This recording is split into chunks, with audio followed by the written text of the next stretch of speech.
Hey guys, it's Luke from FIFA Gaming, and I'm here playing some Ryse Son of Rome. Just testing out, doing picture in picture on the Connect, see what it's like. And yeah, if this gets enough likes, might continue doing it, maybe a part 2, that'd be pretty cool. But yeah, this is the opening sort of sequence. I'll let you watch this. Well, most of you have probably played it or watched the gameplays, but let's go have a little watch.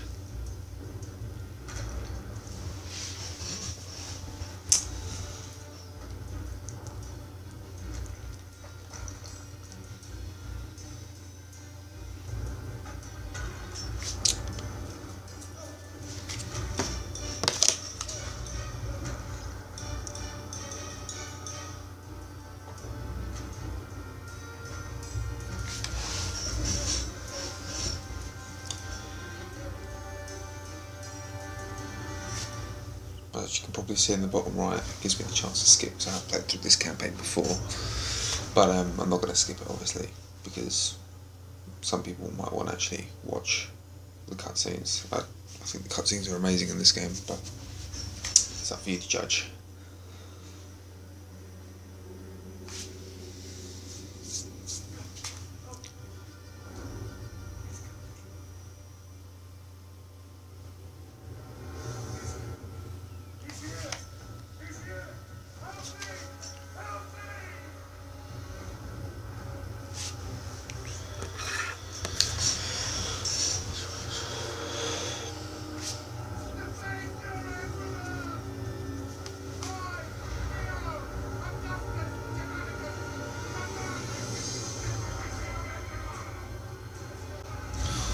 See, this game as well makes me really think, or really want a film to come out, sort of, you know, like sort of gladiator film to come out. You know, I guess you got 300 come out this year, but it's not going to be as good as the first one, obviously.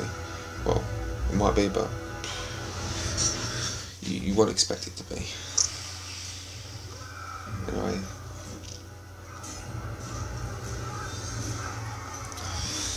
This was actually one of the many reasons why I decided to get an Xbox One over a PS4, just because this game looked awesome. It's got a lot of bad reviews because the fact that it's got a very short campaign and the missions aren't that long. Well, this is the first mission. This lasts a good 15 minutes.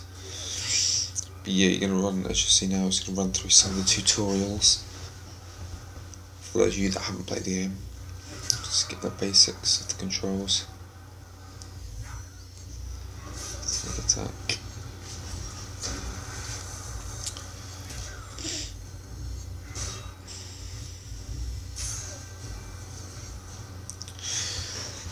And another reason is, the reason my health obviously is huge for anyone who's played the game and started from the beginning is obviously because I've played the campaign, coming to replay it.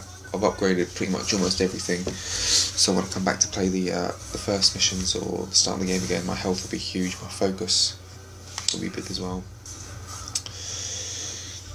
A nice double execution here, and there was an achievement to get 50 double executions, and I only recently got it because it's so hard. Well, it's not hard doing them, it's like when one's ready for an execution, you've got to find another one, do it to him, and then you accidentally press X too many times, you kill him. It takes quite a considerable amount of time.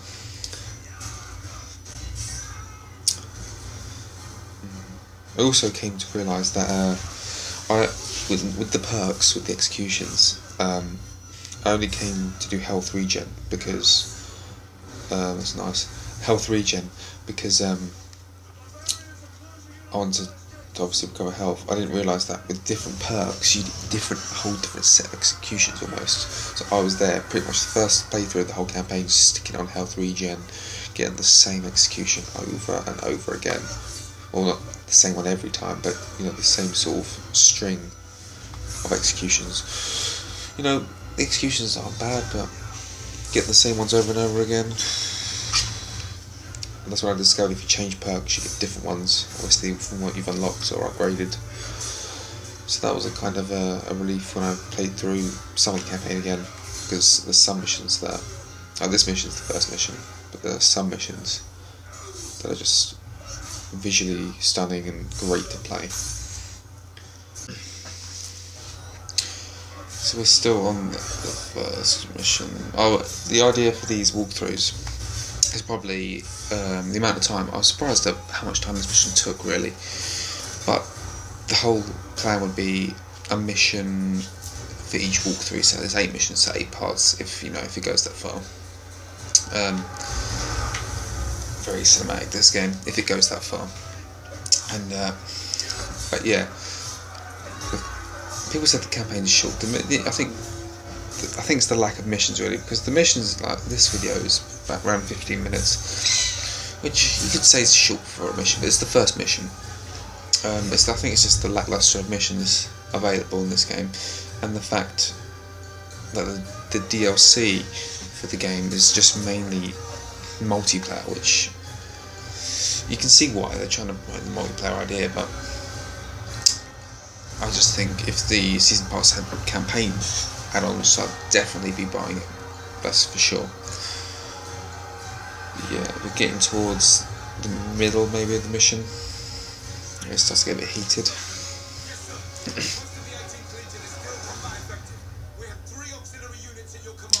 I'd love one of those hats.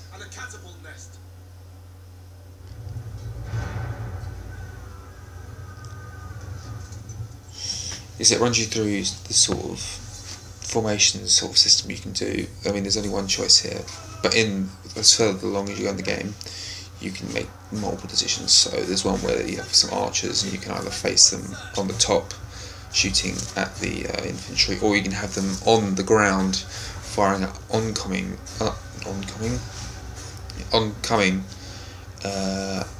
enemies, so you can focus on the other team's archers or the other team's infantry.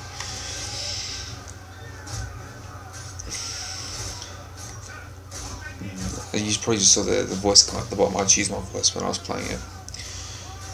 I could have held LB, but it takes ridiculously long to hold the buttons. They really do promote in this, or in other games I imagine as well, but in this game they really do promote using the Kinect, hence why it's involved with the Xbox One.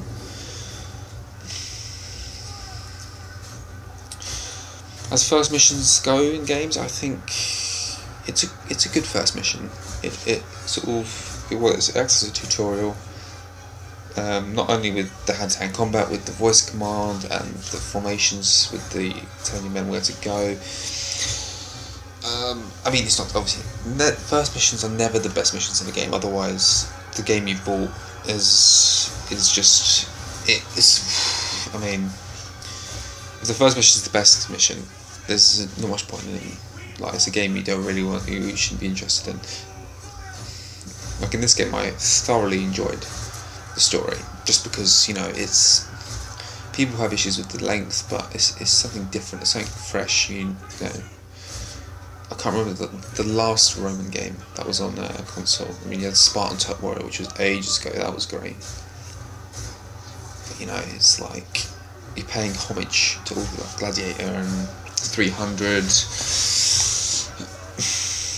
and it's made by Crytek, who have a great engine and other great games. Got loads of boulders here.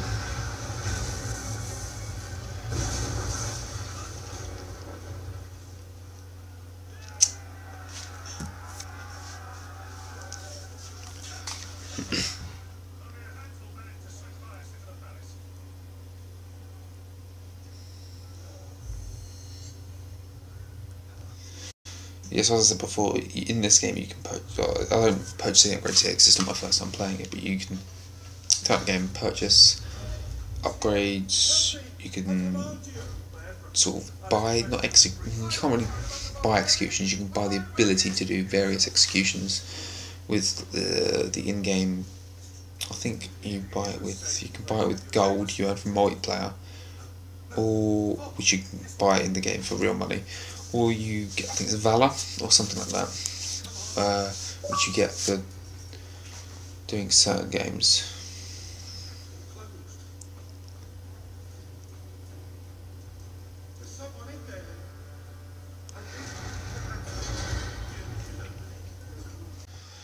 So we get into the last section of the first part, well, the first mission even. So at the moment you're just defending Rome, leading. What I'm doing there, which you probably know, heard of, is called focus. You get it for defeating enemies and for doing successful executions, and this is where I found out you can do different ones, which is pretty awesome. These are pretty badass. That's the best, like one of the best parts about this game is the executions are just epic, and this focus mode is basically just, let's just call it beast mode because it's, you know, it's just that good. But yeah, at this point you're leading your emperor to the his personal chambers for safety against Damocles, or this person just wants to kill him. I don't want to spoil it for anyone, so I won't say anything else. Well, anything else about other missions.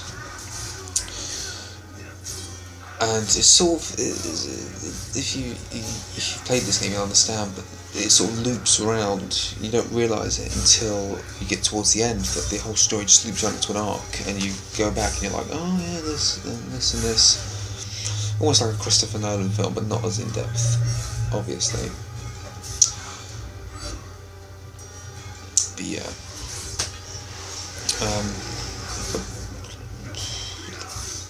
Obviously in this level the barbarians are very weak. It's the first level, so you can't expect, you know, hard barbarians or like more difficult ones to come at you yet. I mean, there is one in a minute, but I mean in the other missions there's quite a considerable amount more. Yeah, again, this is the tutorial mission.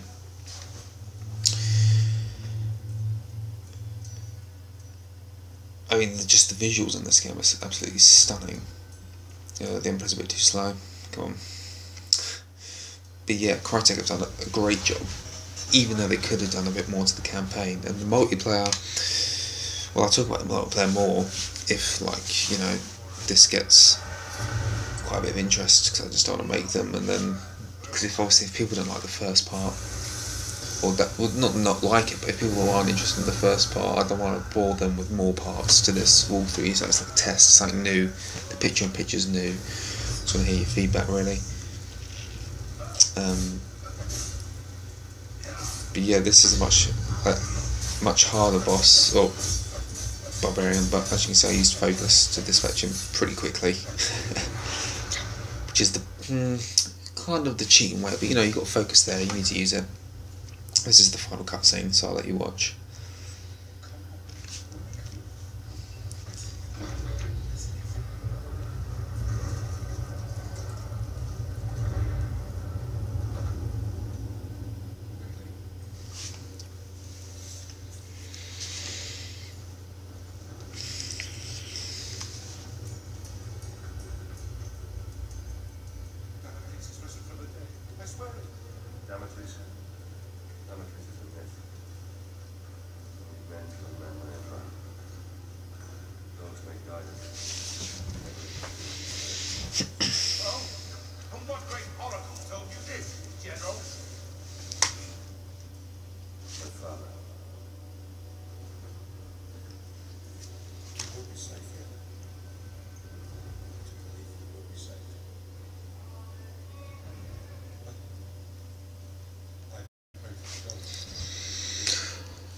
I do feel that some of the reviews for this game were a bit harsh, but that was just because of the campaign, I guess, and the fact the multiplayer isn't as extensive as everyone thought it would be. The fact that it's just co-op.